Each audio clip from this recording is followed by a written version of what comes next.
तो गाइस जैसे ही आपको पता ही है, अगर आप किसी भी बंदे के नेम पर अपनी सिम के नेम को कन्वर्ट कराना चाहते हैं, मतलब कोई सिम है आपके नेम पर चल रही है, अब वो किसी और के नेम पर आप ट्रांसफर कराने की सोच रहे हैं, या फिर आप जिस कंपनी की सिम यूज कर रहे हैं उसको आप सोच रहे हैं किसी न्यू कंपनी पर ट्रांसफर करा लें, तो कैसे आप करा सकते हैं, मतलब पोर्टिंग कैसे करा सकते हैं, जो कि आज की इस वीडियो में आपको डिटेल से बताऊंगा कि पोर्टिंग कैसे किया जाता है और इसको आप कैसे करा सकते हैं। सो वीडियो आपके लिए बहुत ज्यादा हेल्पफुल होगी। इस वीडियो को लाइक करके चैनल को जरूर सब्सक्राइब कर लेना। So without wasting any more time let's get started. So guys अगर आप पोर्ट करने की सोच रहे हैं तो पोर्ट करने से पहले मैं एक चीज आपको क्लियर करना चाहूंगा कि आप सेम कंपनी पर पोर्ट बिल्कुल भी नहीं करा सकते, बिकॉज काफी बंदे ऐसे होते हैं कि अपना नेम का सिम किसी और बंदे के नेम पर ट्रांसफर करना चाहते हैं तो सेम कंपनी पर सोचते हैं कि पोर्ट हो जाए, तो उनके लिए क्लियर कर देना चाहूंगा सेम कंपनी पर पोर्टिंग नहीं हो पाती, बिकॉज अगर आपका सेम स्टेट का नंबर है तो सेम कंपनी पर नहीं पोर्ट हो पाएगा। अगर आपका कोई अदर स्टेट का नंबर है और किसी अदर स्टेट पर आप पोर्ट करा रहे हैं तो आपको सेम कंपनी पर पोर्ट हो जाएगा, किसी दूसरे बंदे के नेम पर आपका पोर्ट हो जाएगा।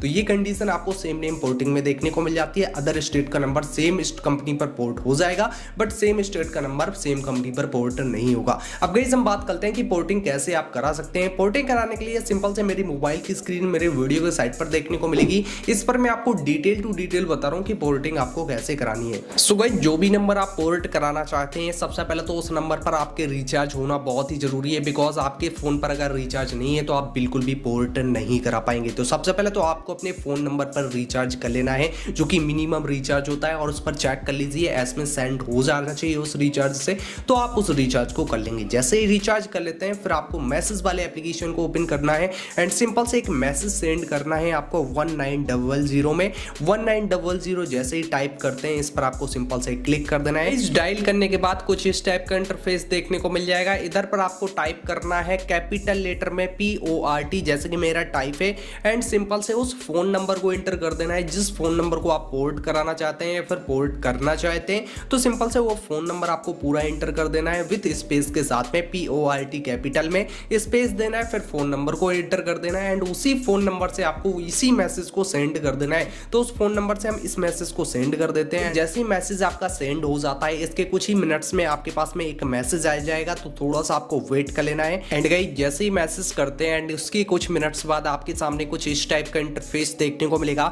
जैसे कि आप देख सकते हैं हमारा फोन नंबर है एंड इसके बाद में आपको ये यूपीसी कोड देखने को मिल जाता है। जैसे कि आप देख सकते हैं JE से मेरा यूपीसी कोड स्टार्ट है एंड सिंपल से इसकी वैलिडेट दिखा दी जाती है। जो भी वैलिडिटी होती है इसकी एक्सपायर होने की वो आपके सामने आ जाती है। सो गाइस इस मैसेज के साथ में आपको किसी भी स्टोर पर चला जाना है, नजदीकी स्टोर हो, जिस कंपनी पर आपको पोर्ट कराना हो उस कंपनी के स्टोर पर भी जा सकते हैं या फिर किसी भी सिम वाली शॉप पर भी जा सकते हैं। तो उधर पर आपको इस कोड को दिखाना है और उनसे बोल देना है कि इसको पोर्ट कर दीजिए।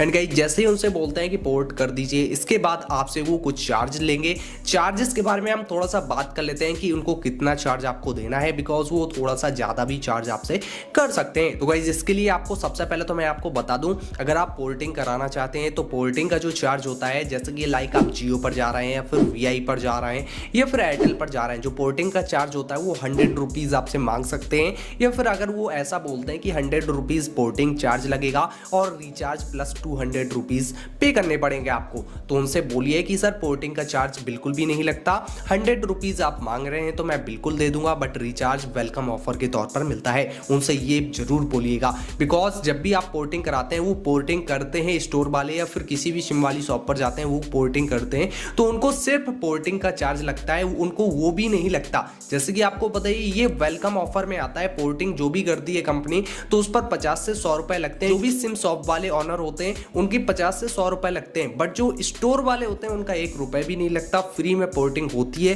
बिकॉज ये कंपनी खुद अलाउ किए हुए। तो उनसे आपको बोलना है सिर्फ पोर्टिंग का चार्ज लीजिए 100 रुपीज और हमारी सिम को पोर्ट कर दीजिए, बिकॉज अगर आप स्टोर पर जाएंगे हो सकता है आपके एरिया पर फ्री में भी कर दे। तो ये कुछ आपको कंडीशंस देखने को मिल जाती हैं, इससे ज्यादा बिल्कुल भी आपको पे नहीं करना। वेलकम ऑफर के तौर पर आपको इस पर रिचार्जेस देखने को मिल जाते हैं। अब गाइस आ जाती है जैसे ही वो पोर्ट कर देते हैं, अब ये नंबर आपका कितने टाइम बाद पोर्ट हो जाएगा। जैसे कि लाइक अभी आप जियो की सिम यूज कर रहे थे उसको एयरटेल में पोर्ट करा रहे थे, या फिर एयरटेल की सिम यूज कर रहे थे तो उसको जियो में पोर्ट करा रहे थे, मतलब किसी भी सिम को आप पोर्ट करा रहे थे, तो उसका जो पोर्टिंग टाइमिंग होता है वो 3 डेज होता है। अगर आपकी सेम स्टेट की सिम हो, मतलब जैसे कि मैं यूपी से हूं, मैं यूपी में ही अपनी सिम को अदर कंपनी पर पोर्ट कराऊंगा या फिर किसी बंदे के नेम पर अपनी ही सिम को पोर्ट कराऊंगा, इस केस में 3 डेज का टाइम लगेगा पोर्टिंग होने में। 3 डेज बाद मेरी सिम ऑन हो जाएगी। बट अगर आपका सिम अदर स्टेट का है, जैसे कि एमपी का सिम है, अब मैं उसको यूपी में पोर्ट करा रहा हूं, पर जो मेरा टाइम लगेगा वो मेरा 5 to 7 डेज आराम से लग जाएगा, बिकॉज अदर स्टेट के नंबर को पोर्ट होने में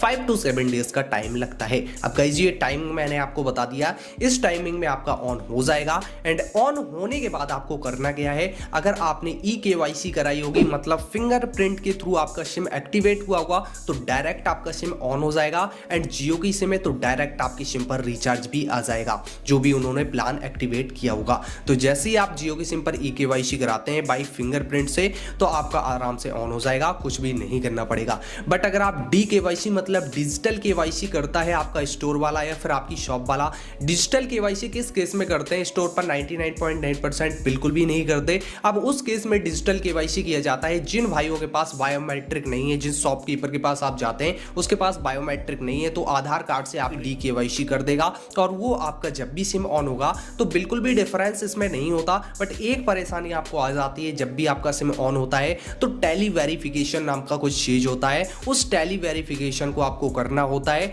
जैसे कि अगर आप जियो पर टैली वेरिफिकेशन कर रहे हैं तो 1977 पर कॉल करना पड़ता है। इस पर डायरेक्टली आप कॉल कर कुछ डिटेल्स अपनी आधार कार्ड की शेयर कर अपना टैली वेरिफिकेशन कंप्लीट कर सकते हैं। जैसे ही टैली वेरिफिकेशन कंप्लीट हो जाता है तो आपकी सिम पर रिचार्ज एक्टिवेट हो जाता है। बट eKYC है तो आपको कोई भी टेंशन नहीं लेना, एक्टिवेट होते ही आपके में रिचार्ज आ जाएगा। अब यही है गाइस, हम बात करते हैं एयरटेल की। तो एयरटेल में भी सेम टाइमिंग लगता है पोर्टिंग होने में, स्टेट और अदर स्टेट के में भी सेम टाइमिंग लगता है सभी सिमों में एक्टिवेट होने में। अब गाइस हम बात करते हैं एयरटेल की भी, अगर आपकी eKYC है तो एक्टिवेट हो जाएगा। एंड रिचार्ज तब भी आपको रिटेलर से कराना पड़ेगा, बिकॉज एयरटेल पर एक्टिवेट होने के बाद रिचार्ज करना होता है, वो डायरेक्टली आपकी सिम पर नहीं आता, तो आपको रिटेलर का नंबर लेकर आना है। अगर आपकी सिम पर रिचार्ज नहीं पड़ा है तो उसको कॉल लगाकर आप बोल सकते हो कि भैया रिचार्ज नहीं आया, इस पर रिचार्ज कर दीजिए। बिकॉज अगर आप eKYC भी कराते हैं एयरटेल पे तो भी आपको रिचार्ज कराना पड़ेगा। अगर आप DKYC कराते हैं मतलब डिजिटल KYC करता है विदाउट फिंगरप्रिंट से, तो भी आपको उसी से रिचार्ज कराना पड़ेगा। बात ये आ जाती है, अगर आप DKYC कराते हैं एयरटेल में तो आपको उस पर भी वेरिफिकेशन करना पड़ेगा, मतलब टैली वेरिफिकेशन करना पड़ेगा। टैली वेरिफिकेशन जो एयरटेल का नंबर देखने को मिल जाता है वो 59059 देखने को मिल जाता है। इस पर कॉल लगाकर अपना टैली वेरिफिकेशन कर सकते हैं, कुछ आधार की डिटेल वगैरह देकर आप टैली वेरिफिकेशन कर सकते हैं। एंड रिचार्ज आपका रिटेलर ही बाद में एक्टिवेट करेगा, अगर जब सिम आपकी एक्टिवेट होगी उसके बाद ही रिचार्ज एक्टिवेट किया जाता है। यही गाइस हम बात करते हैं VI की। तो VI पर भी सेम आपको देखने को मिल जाता है, आपकी सिम एक्टिवेट टाइमिंग जो होता है वो सेम होता है। एंड सिंपल से जब भी आपकी सिम एक्टिवेट हो जाती है तो eKYC से तो एक्टिवेट हो जाएगी, इसके बाद आपको रिटेलर को ही रिचार्ज करने के लिए बोलना पड़ेगा, तभी आपका रिचार्ज एक्टिवेट होगा।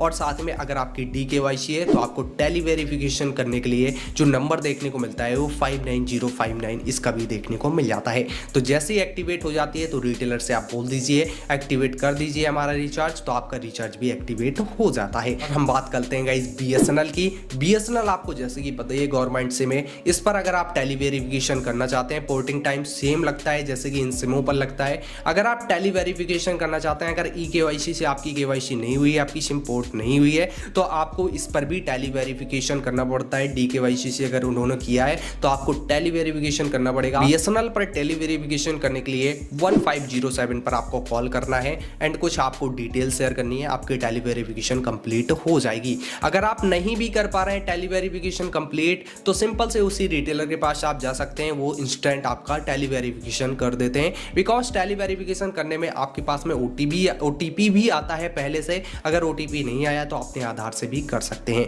और BSNL की सिम एक्टिवेट होने के बाद उनसे आप रिटेलर से बोलिए कि रिचार्ज कर दीजिए, वो आपका रिचार्ज कर देते हैं। तो जिस तरीके से आप बड़ी आसानी से अपने सिम कार्ड को पोर्ट करा सकते हैं किसी अदर कंपनी पर, या फिर आप अपने सिम की ऑनरशिप को ट्रांसफर कराना चाहते हैं, मतलब कोई आपकी सिम है किसी अदर पर्सन के नेम पर कराना चाहते हैं, तो सिंपल से इस प्रोसेस से आप करा सकते हैं। सो गाइस वीडियो पसंद आते वीडियो को लाइक करना, एंड जो भी कंफ्यूजन हो तो मुझे कमेंट सेक्शन पर बोल सकते हैं या फिर इंस्टाग्राम पर मैसेज कर सकते हैं। सो गाइस वीडियो पसंद आते वीडियो को लाइक करके चैनल को जरूर सब्सक्राइब कर देना। Thanks for watching guys.